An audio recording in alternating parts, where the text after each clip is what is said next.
Hey friends, Carly with Moxie Mind here. I've been having a lot of thoughts recently about the ways that our bodies change and how it's perceived in our culture and how it's perceived and internalized within ourselves. So I know that personally I have some privilege, quite a bit of privilege really. Um, in an able body, I'm white, I'm cisgendered. The list goes on for a while, and I'm not here to talk about my privilege today, but I do want to say that it ties into this idea of right now I have a pretty culturally acceptable body in that it's relatively thin appearing, or at least like not large enough to be stigmatized. And I could have a whole conversation about how upsetting that piece of weight stigmatization is an impression, but this video I want to really focus on how body changes can happen to anybody, and they can be really hard to deal with and uncomfortable regardless of if you're in a culturally acceptable body or not. And obviously I can only speak from my lived experience, which is not being in a larger body.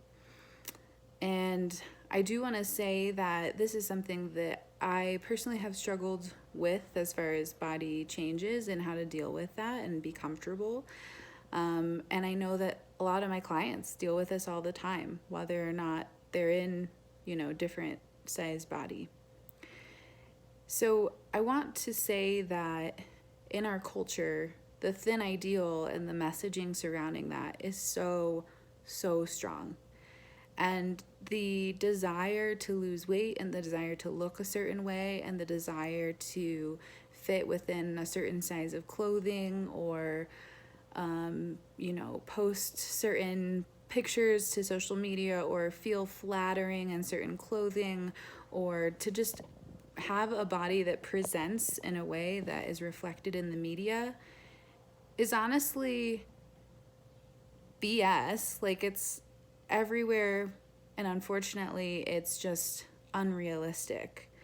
So many of the messages that we receive are coming from industries that thrive and make so much money off the idea of us hating our bodies and disapproving of what they look like. And oftentimes I use this example when explaining different body sizes to clients. And if you think about going to like a grocery store or a farmer's market, and there's all different kinds of produce, right? So an apple looks much different than a pear, which looks much different than a banana, which looks much different than a pineapple, which looks much different than a cucumber, which looks much different than a green bean, and so on and so forth.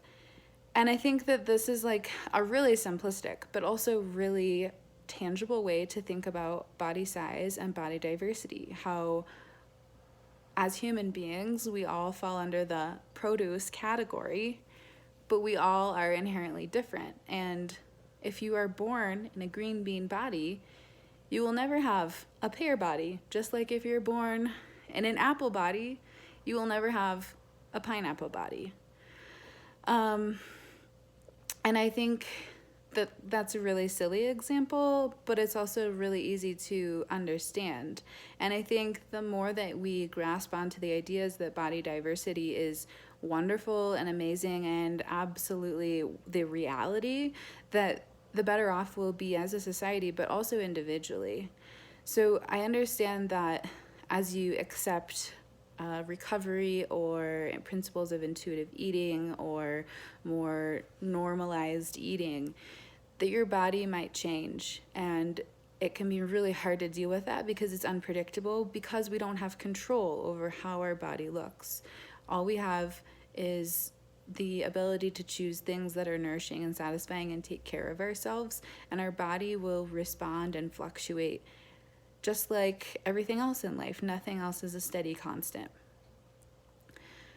That being said, it is really, really hard when things change and when your body maybe shifts in a way that you feel is not comfortable for you or culturally accepted. And I want to hold space for that and how hard it is to be with yourself in that transition. But I also want to toss out some questions to help you reflect on this time.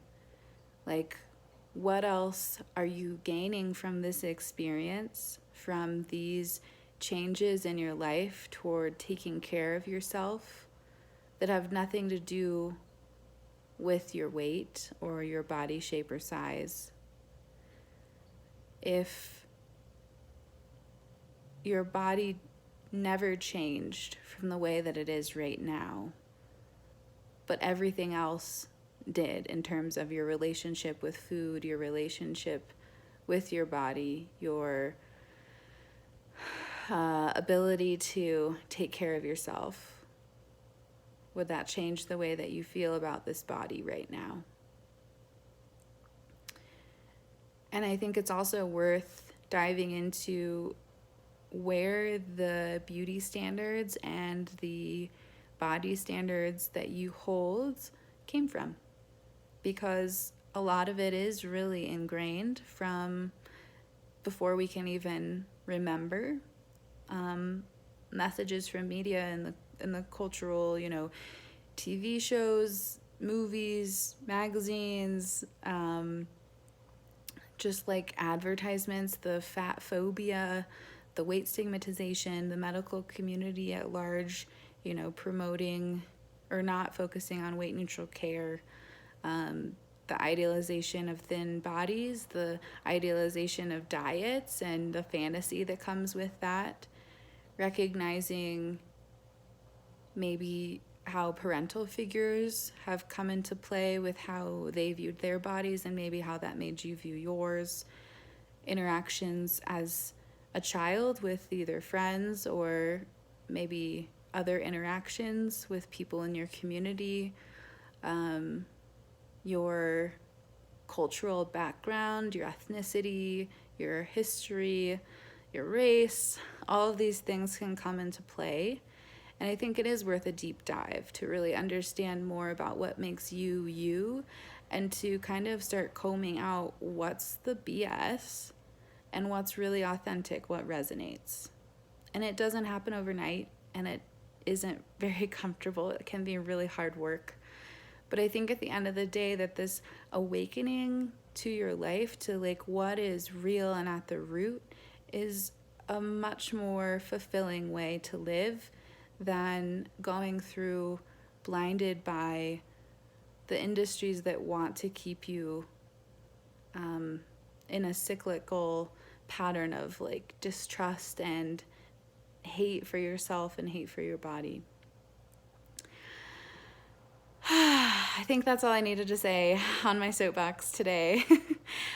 I would love to talk more about this. If you have any comments that you'd like to add or any other questions that you'd want to toss in, please leave a comment below or shoot me a message. As always, if you haven't already, please follow me on social media and subscribe so you can get more vlog updates about things like this. And I hope you enjoy the rest of your day. Take care.